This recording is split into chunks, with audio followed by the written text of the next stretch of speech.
Welcome to the Dairy News and Views podcast, a production of the Iowa State University Extension and Outreach Dairy Team. Our podcast covers current educational, research, and industry tools available for your operation to manage healthy cows and calves while producing the highest quality dairy products. Thanks for joining us today on the Dairy News and Views from the ISU Dairy Team. I'm Fred Hall, Northwest Iowa Dairy Field Specialist, and I'm joined here with Jen Bentley, the Northeast Iowa Dairy Field Specialist, as we discuss today's topic. Welcome back to the podcast, Jen. Well, thanks, Fred. It's good to be back. Well, we've had some rain out in our part of the world, and we sure needed it. So we'll take it. Absolutely.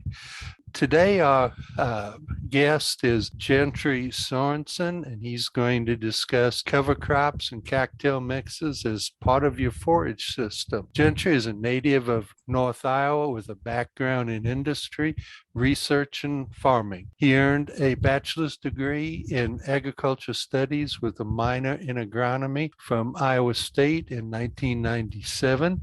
In 2018, he went on to earn his master's degree in professional agriculture from Iowa State. He spent 10 years with DuPont Pioneer as a crop research associate, and most recently was an agronomist for Landis Cooperative before joining Iowa State University Extension and Outreach in 2021. Welcome to the podcast, Gentry. Yeah, thanks for having me on the podcast, Jen and Fred. Give us an idea of the cover crop usage in Iowa and why are producers considering cover crops? Yeah, you bet. Producers in Iowa are using cover crops, I guess, for various reasons. Those include soil erosion control, either through wind or water erosion. It does help increase organic matter, improves water quality, improves soil health, and it gives producers an opportunity for grazing potential as well. Cover crops have increased, I guess, year over year on an acreage basis based on those factors. 2013, some of the data that I reviewed saw some cover crops around 300,000 acres. In 2015, it was around 472,000. And the recent estimate from the Farm Bureau in 2019, we saw around 2.2 million acres. So there's been a pretty steady increase in the use of cover crops over the past few years. Cover crops, I guess we mentioned forages. It does give producers an option to use cover crops as a forage as well. When cover crops are planted early in the fall, I guess in an early entry point, usually that's after a seed corn harvest or after silage has been chopped off of a field. It allows for that early planting time for the cover crop to get established and offer that grazing potential in the fall. Yeah, and Gentry, I would say that lines up pretty good with our latest Iowa dairy survey that we do every couple years, 5 to 6 years. And in this last survey, producers were saying they have increased their use of cover crops compared to the previous survey. So that's kind of lining up quite a bit with their conservation practices, but also in usage of forages too. So how do producers, decide what kind of species they're going to use? Is there a difference in the yield and quality that they should consider if they're only planting it as a cover crop or if they're going to intend to use it as a forage? Yeah, you bet. Usually when we think of cover crops, our grasses are greater in the fiber area and they have less protein. Legumes or the brassicas, they're higher in protein and highly digestible. When the cover crop is less mature, it's more digestible and higher in crude protein. But when the cover crop reaches the reproductive stage, we see it decrease in digestibility aspect and the crude protein of the cover crop as well. So when planting a cover crop, it's important to look for the easy ends, I guess, like I talked earlier, looking for the opportunity to plant early. When you do plant early, it allows for that more biomass produced in the fall for the forage aspect of it. When you mow the cover crop, I guess we look to mow around that boot stage is that most ideal aspect for tonnage and feed and palatability. When we chop cereal rye, the max tonnage will be past the boot stage to get the max tonnage, but the quality is best at the boot stage. Is there a tool available in helping producers make these decisions? Yeah, you bet. The tool that I commonly use and other people use as well is it's on the Midwest Cover Crop Council website. You can usually find this by typing in the search engine, just type in Midwest Cover Crops Council. That appeared, I guess today anyway, appeared as one of the first choices on my list as far as a Google search. That Cover Crop Council tool website helps producers with cover crop choices. And within that tool, you can usually type in information such as what county you farm in, what the goal is for your cover crop. For instance, if your goal was to provide grazing value, that would be one of your selections that you could utilize for that tool. And once you put in your goals, it would output a listing for you of several cover crops, and it would give you basically days of reliable establishment within a certain range of dates, and it'll appear on a chart for growers.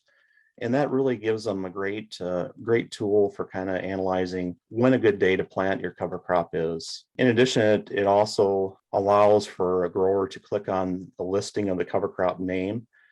For instance, cereal rye, they could click on that.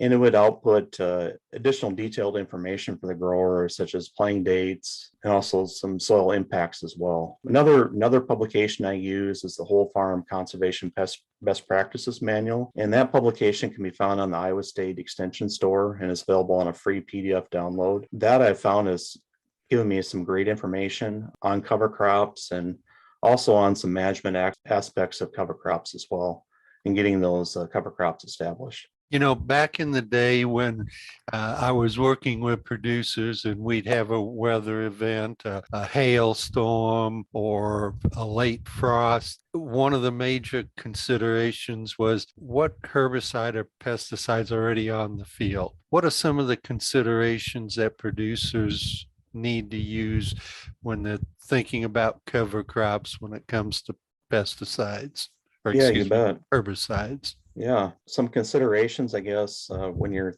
thinking of cover crops would be to have a game plan for your herbicide program before you plant your cover crop. So getting that all kind of on paper and comparing that with what'll work with a cover crop and what won't. So with the rise of herbicide resistance that we're having out there, mainly with herbicides not controlling water hemp, we're relying a lot more on residual herbicides to control water hemp in general. So usually those are group 15 herbicides, and those may hinder or stunt the growth of cover crop in general based upon a few factors, I guess. Herbicide persistence is one of those, and also pH, texture, soil microorganisms, and climate conditions. Climate conditions are mainly moisture, temperature, and sunlight. Rainfall is the biggest aspect of that. The more rainfall that we have more chances of injury to cover crop. We have less injury to cover crop. I should restate that. So the more rainfall we have, it would diminish the injury if there was a chance of that. So in a dry year, we would have increased chance of herbicide causing injury to cover crop. So if you check the herbicide labels underneath rotational crop restrictions, labels usually have an area in that gives intervals for herbicides to corn and soybeans, and also gives information for grazing of livestock and harvesting of forages.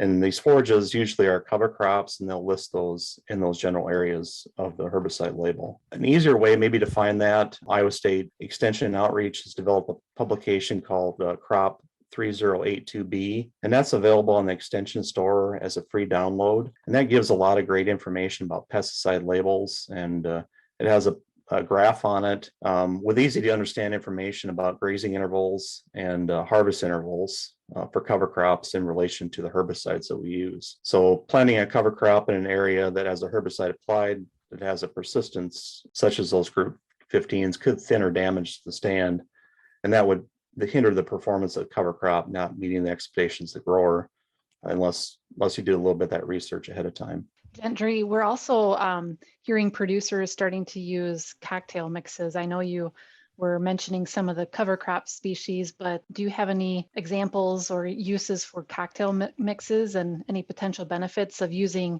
these versus maybe just a single seed mixing? Some of the cocktail mixes that we have used have been oats, brassicas. Those are seeded into cash crops. They provide a late fall, early winter forage, but they do freeze in the fall when the weather gets colder.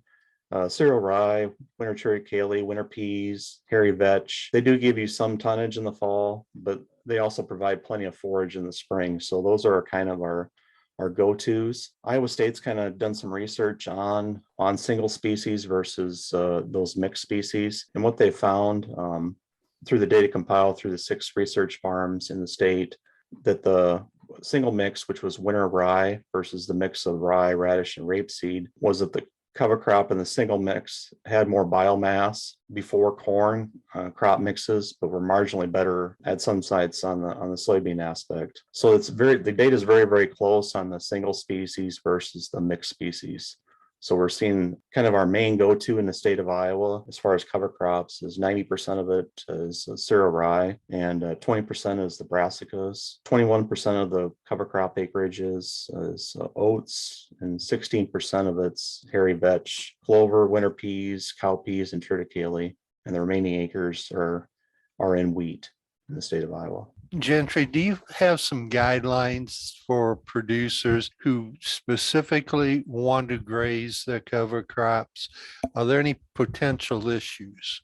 Yeah, basically spring grazing, I guess the potential issues that we're seeing, the nitrate and sulfur toxicity is uncommon, but there is some animal health related concerns, I guess, with that needs to be taken into consideration. Sulfur toxicity concerns is another factor, avoiding brassicas or other high sulfur feeds with that. Also, when you seed brassicas, you should include maybe a small grain forage in the seeding as well. And fields have been heavily fertilized with a synthetic fertilizer or livestock manure may be at risk of containing toxic levels of nitrates. This is usually more of an issue for fall grazing, but it can be concerned in the spring as well. So usually recommend testing your forage, providing hay or other supplements as needed, and controlling animal intake as well. Gentry, with all these different types of species, is there any one method that's better for establishment of a cover crop, or is it kind of dependent on your area and when it's being, I guess, planted? That's a great question. No one really process works for a cover crop. It's really, there's a lot of weather depending factors when you establish a cover crop. To get good information, of course, talk to a local agronomist. I would recommend that. And also talking to some area producers out there and getting their feeling of what works for them. A lot of times you can gain a lot of great information firsthand from those individuals. We've talked quite a bit about grazing these cover crops. Are there anything that we need to get our listeners aware of when they're going to use it, as to chop it in the spring and put it in the pit? Yeah, you bet. Typically when we chop it, we're looking to chop around that boot stage. That gives us the max tonnage and lets that rye grow past that. Once you let that rye grow past that late boot stage, the quality is the best at that late boot stage. So if we have brassicas or legumes in there, should we concentrate on the grass as opposed to concentrating on the other two species? I think I would concentrate on that grass more so, because that's going to be your max tonnage that you're going to get off that cover crop. That cereal rye really grows well and grows quickly. So managing that cereal rye within that cover crop would be key. Thanks for all the great information today here, Gentry. And as we conclude, any last thoughts for our listeners? Yeah, you bet. I'd recommend starting simple if you haven't had cover crops in the past. The weather does change daily when you're kind of trying to manage cover crops. When you're trying to get them seeded down, you're hoping for a good rainfall to get it established. And then when you harvest it, it seems like it's raining at that point as well. So always be flexible, have a plan, but try to make changes to the plan as you go. Just talking with other growers, talking with agronomists, trying to learn as much information as you can. Don't be afraid to try new things when you work with cover crops, because it is a new thing, and it is something that's working well with growers. I want to make our listeners aware that the webinar you presented this week will also be posted on our Extension Dairy Team website, and we'll include the link with this podcast for those listeners who want to see it again and gain a bit more in-depth interpretation of the information. Thanks for being with us on this podcast today. Thanks for having me, Fred and Jen. Thanks for joining us today, and we look forward to visiting with you on the next News and Views from Iowa State. This institution is an equal opportunity provider. For the full non-discrimination statement or combination inquiries, go to www.extension.iastate.edu/diversity/EXT.